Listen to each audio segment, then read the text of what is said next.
So today I'll be talking about how community is conceptualised in environmental policy and management using the GBR as a case study. And I'd first like to acknowledge my co-authors listed here. This research emerged from a workshop held a year or so ago with folks from CSIRO and the University of Exeter. So the notion of community is commonly invoked in environmental policy and management to foster stewardship and public participation, which are widely recognised as critical to achieving management success. And community is the unit of social organisation most often engaged, in part because it is thought of as existing amongst individuals who share common interests and identification, which is an important property when it comes to collective action in regards to stewardship and management. And in the context of environmental management, it tends to be defined in terms of where people live or how they use a resource or a place. So, for example, in other words, communities of location, such as the community of Magnetic Island, and communities of use, such as fishers. But these use and location framings of community are criticised as being overly simplistic, especially given current global change. And a key critique is that communities of interest, location or use are rarely effective surrogates for communities of shared environment-related interests. So even when people share a history or a use of a place or a resource, it's likely that their interests related to that place are going to be very heterogeneous. And this heterogeneity is only likely to increase given current cultural and social change, which is weakening the boundaries that historically tied people to one particular location or job. And although this is fairly well recognised in the literature, in environmental management practice, community still tends to be conceptualised solely through use and location framings. And there are many examples of where doing so and implicitly assuming that they are homogenous entities with shared environment-related interests has really limited management success. And another key limitation of current approaches to community is the localist perspective taken to conceptualising community. So this perspective doesn't really account for the social and environmental connections with distant places that are characteristic of many modern sustainability challenges. So with globalisation, we're becoming increasingly connected. In terms of social connections, humans are increasingly mobile, both in terms of physical movement, but also mobility facilitated by information and communication technology. And emerging research is suggesting that this increasing mobility is allowing people to form bonds with non-approximate places. And in terms of environmental connections, as we heard from Tiffany earlier and others, increasingly many drivers of current environmental change, or proximate drivers, are being influenced by processes that operate beyond the local scale, by distal drivers. So addressing those drivers will require civic management and political actions at scales beyond the local, but current approaches to engaging community precludes non-local stakeholders. So, in other words, people living far from a place can increasingly affect and be affected by management of that place. But current approaches to conceptualising community precludes the public participation of these non-local stakeholders. So addressing many current sustainability issues is going to require new framings of community that are compatible with our increasingly connected world. So to this end, here what we did is we drew on place attachment theory to try to look at a new framing of community and environmental management and policy that puts people's connections to place at its core. And we use the GBR as a case study because, as we all know, it's critically threatened by drivers requiring action at scales from local to global. And so we're using data from over 5,000 respondents surveyed along the GBR coastline, but residing locally within Australia or internationally. We tried to examine whether respondents form homogenous emergent communities based on place attachment, and how resulting attachment communities relate to the communities of use and location, which are typically engaged or identified by GBR managers. But before moving on, I'd just like to give a quick overview of place attachment theory, which has arisen out of the psychology and human geography disciplines.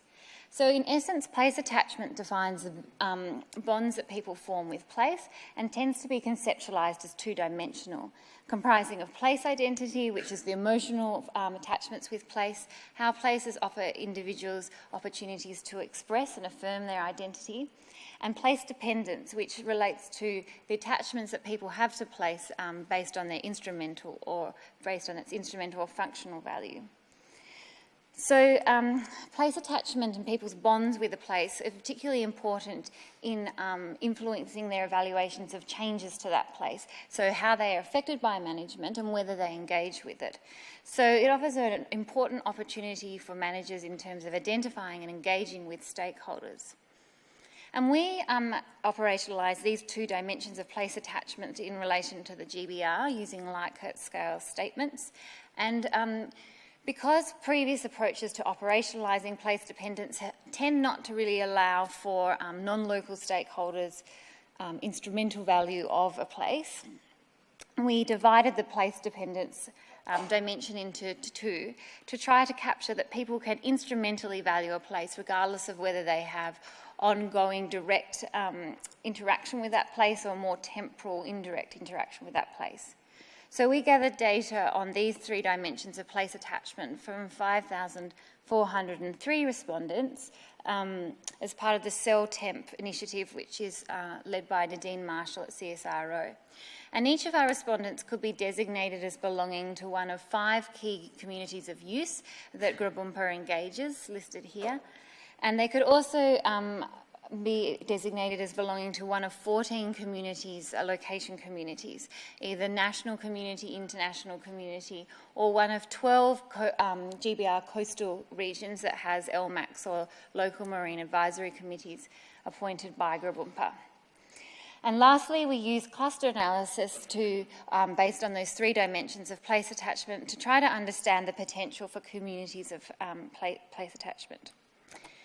So our analysis revealed that respondents could be grouped into 4 different clusters, where each cluster represents groups of individuals with similar levels of place identity and place dependence, and therefore type of attachment to the GBR. So each of these clusters represent 4 emergent communities of attachment. And we named them based on their type of attachment as indicated by the spider diagrams down the bottom. So for cluster 1, we can see that it has high place identity and indirect place dependence, but low direct place dependence. So we named that the armchair enthusiast community. Cluster 2 has high levels on each dimension of attachment, so we named that the Reef connected community. The Reef user community had high levels of place dependence but low levels of place identity, and the Reef disconnected community had low levels on each dimension of place attachment. So we named that the Reef disconnected community.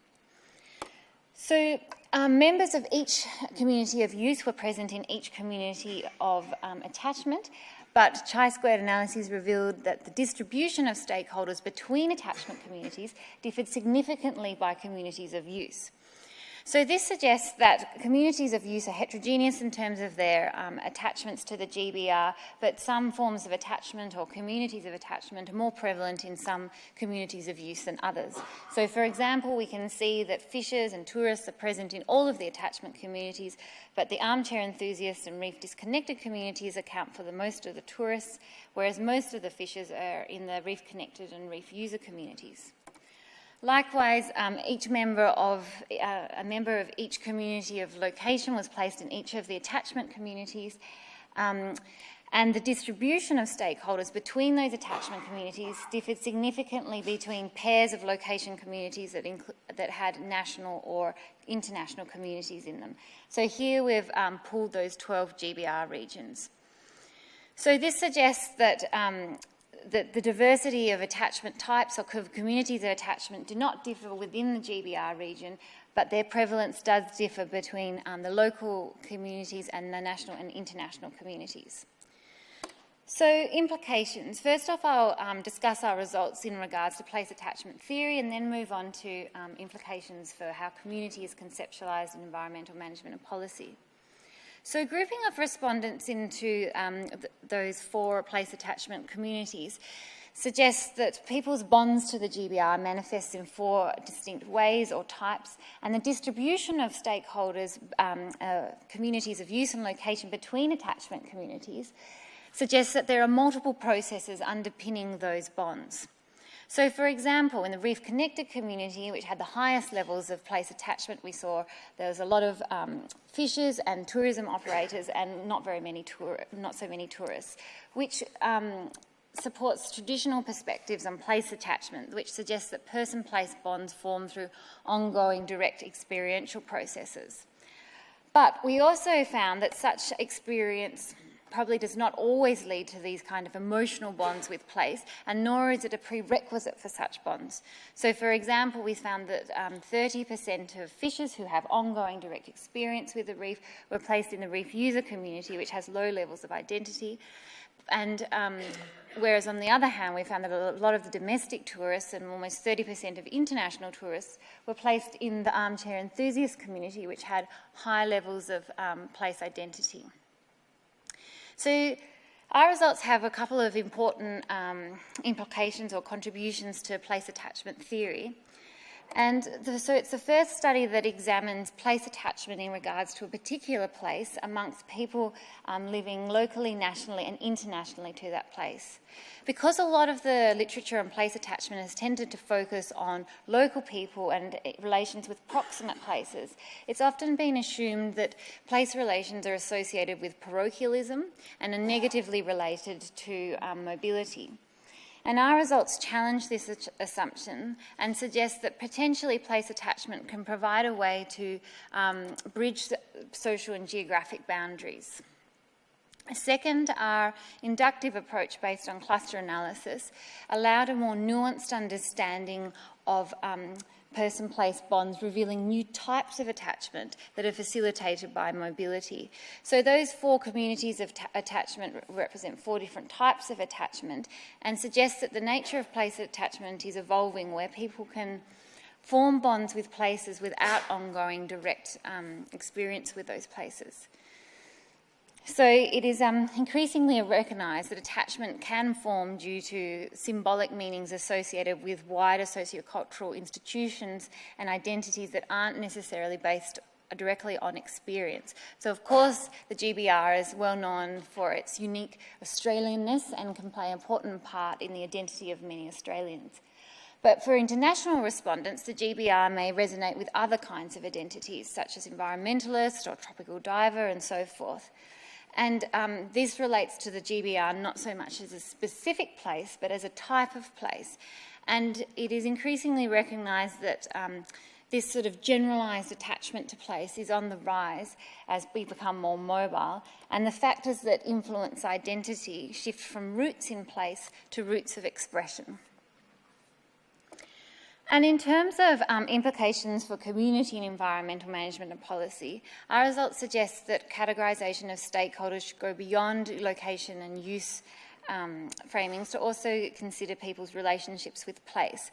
But I'd just like to note that we're not advocating that location and use framings are redundant. Rather, we're saying that there are multiple types of communities that are constituted across the varying ways in which people and place relate are useful for environmental management in different ways. So, for example, in regards to communities of attachment, we suggest that accounting for such communities could aid in understanding the often neglected cognitive and emotional bonds that people have with place, which may help in understanding how people are impacted by management and whether they engage with it, and, for example, targeting communication. A place attachment framing could also be used in terms of actively trying to foster these types of communities.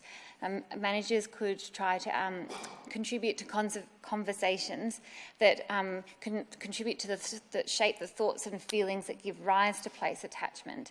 And there's been examples in other cases where doing so has really helped to provide a common ground between groups of stakeholders which have a history of conflict. Further, we suggest that fostering transnational communities of place attachment in regards to GBR may be a useful way to try to engage non-local stakeholders that care a lot about the GBR and identify with it. So these types of communities would reflect imagined communities, or more particularly imagined communities of global risk. So this idea of imagined communities was developed by Benedict Anderson, one of the key figures in the communities literature, in order to analyse nationalism. And he suggested that nations were socially constructed communities, heavily reliant on socio-political symbols, and were imagined in the sense that members would never know most of their fellow members or even hear of them. Yet in the minds of each lives in the image of their communion. So Beck, a prominent 20th century sociologist, extended this idea from nations to transnational social constellations that arise through shared awareness of global risk and responsibility. And such communities, or transnational imagined communities of attachment, are already beginning to emerge online in regards to the GBR. For example, Twitter communities, various online advocacy groups such as the Fight for the Reef group. So there are opportunities to try to foster these kinds of transnational communities by employing imagery and discourse that's targeted particularly to people's shared emotional bonds in regards to the reef. And there are a number of established existing pathways through which non-local stakeholders can contribute to stewardship activities of the GBR, including the ones listed here very briefly. Some of these are more direct than others, but ensuring sustainable individual consumption by buying sustainably sourced fish, reducing greenhouse gas emissions, lobbying various organisations, for example, the World Heritage Committee, which we've seen examples of in the past, and supporting relevant NGOs working at local and global scales.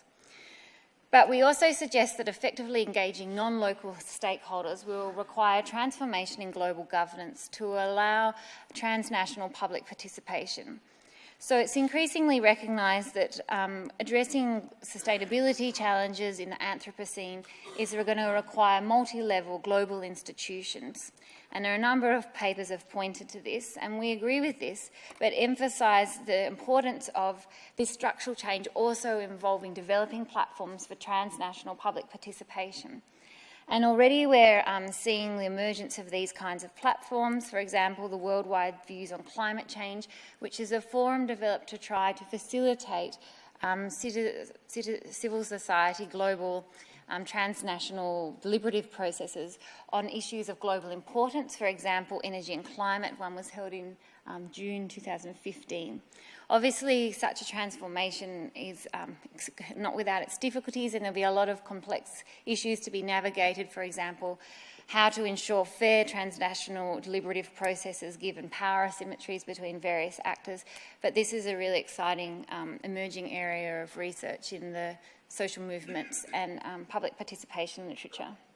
So in conclusion, we suggest that a place attachment framing to community offers opportunities to leverage local to global stewardship and public participation, which is critical to the future of the GBR, but more generally to advancing global sustainability in our increasingly connected world. Thank you.